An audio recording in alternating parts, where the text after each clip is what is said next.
Hello mga ka-researcher, tara na dali pag-usapan natin ang mga quantitative research design. In particular, ang descriptive, correlational, at experimental research.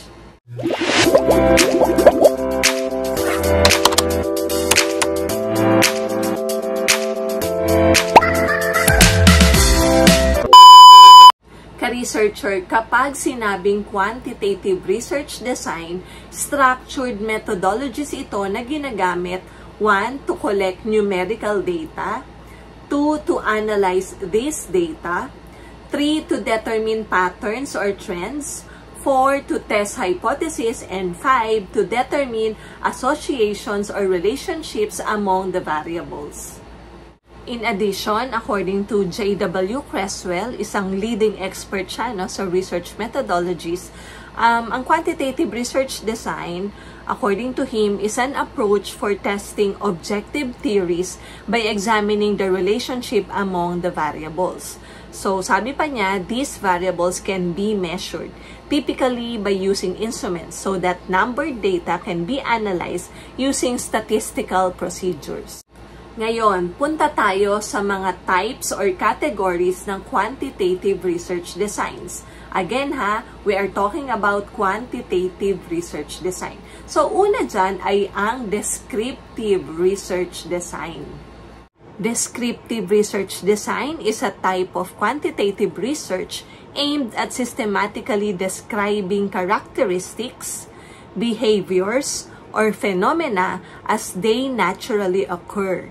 It focuses on the what rather than the why or how, providing a detailed account of a situation without manipulating the variables. Again, kapag descriptive research design ang gamit mo, ang focus o goal mo dito ay mailarawan o ma-describe ang characteristics ng iyong population, o kaya ang behavior ng iyong respondents, maging ang patterns o trends within the population, o kaya naman ay makapag-provide ka ng detailed account ng phenomenon involved or situation involved in your study. Tandaan din, ang descriptive research design, non-experimental ito. Meaning, walang manipulation ng variables, walang intervention, o walang measurement ng causality o cause-effect relationship between or among the variables. This time, punta naman tayo at alamin natin ang correlational research design.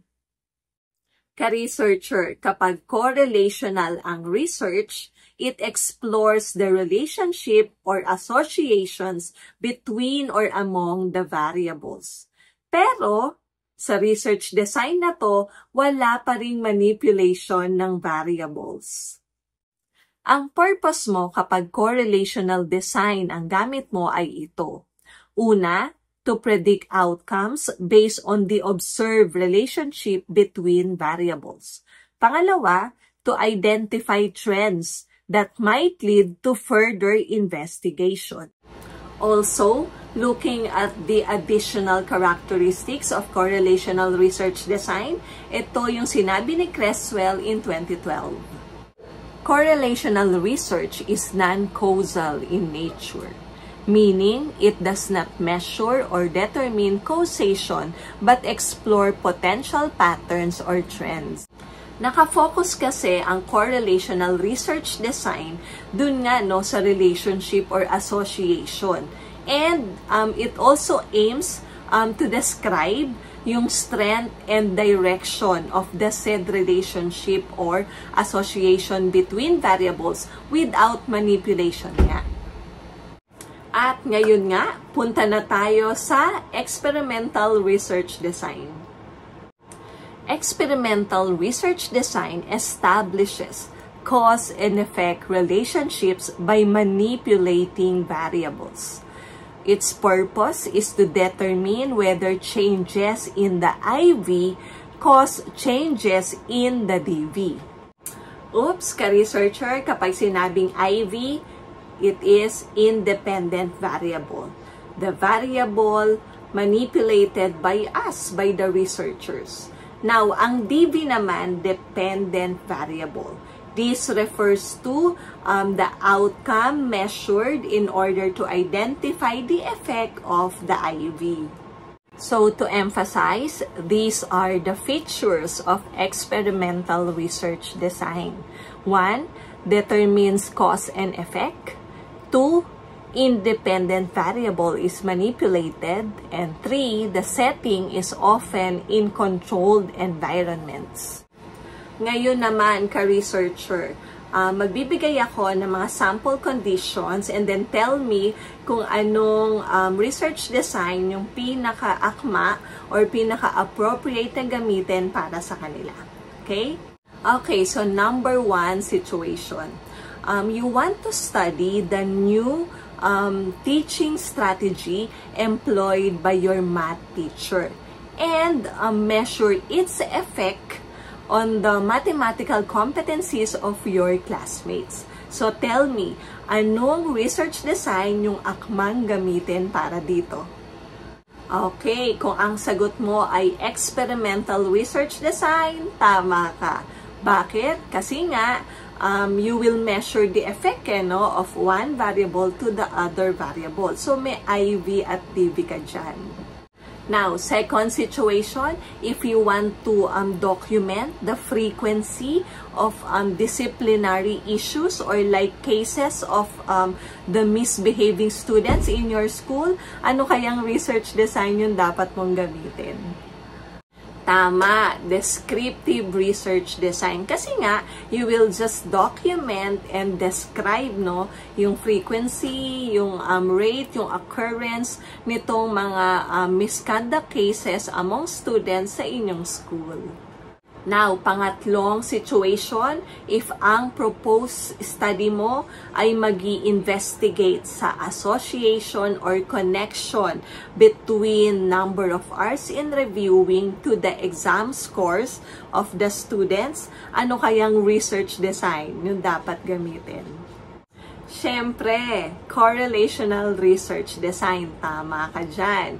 So, ang magic word, relationship. Kasi nga, sa research design na to, you will determine yung association, yung relationship between your two variables. Namely, yung number of hours in reviewing at yung exam score. Ayan, very good. Marunong ka nang mag-identify kung anong tamang research design yung dapat gamitin sa mga particular situations. Now, at this point, syempre, meron pa. So, I want you to really master kasi these three research design. Kaya naman, please do the following or the next exercises. So, the first activity, you will just read the 5 questions and give your answer. So, you do your best, ka-researcher, ha? You please jot down the letters of your answer and post them here sa ating comment section. Che-checkan ko yan, ha?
For the second and yes, the last activity that you will do, so you will visually compare the features as well as the purposes of the 3 research designs by using any graphic organizers that you like. So again, ka-researcher, visually compare the 3 research designs, yung descriptive, correlational, at yung experimental. So compare their characteristics, features, as well as yung purposes nila. Now, you may use any graphic organizers that you prefer.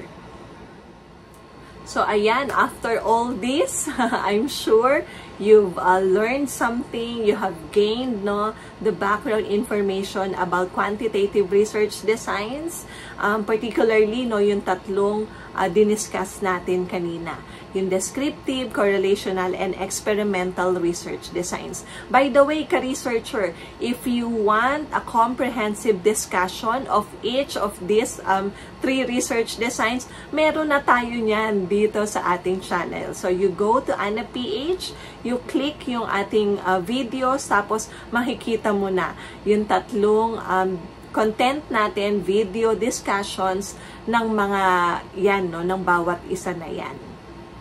So there you go. If you have a particular content or topic that you want us to cover dito sa ating channel, comment mo lang or message me directly. Yes, you can message me directly po by enrolling as channel members of Ana PH, and from there you can access exclusive perks po as channel member. And one of those ay yung you can message me directly and request for a content or for a topic that you want me to cover.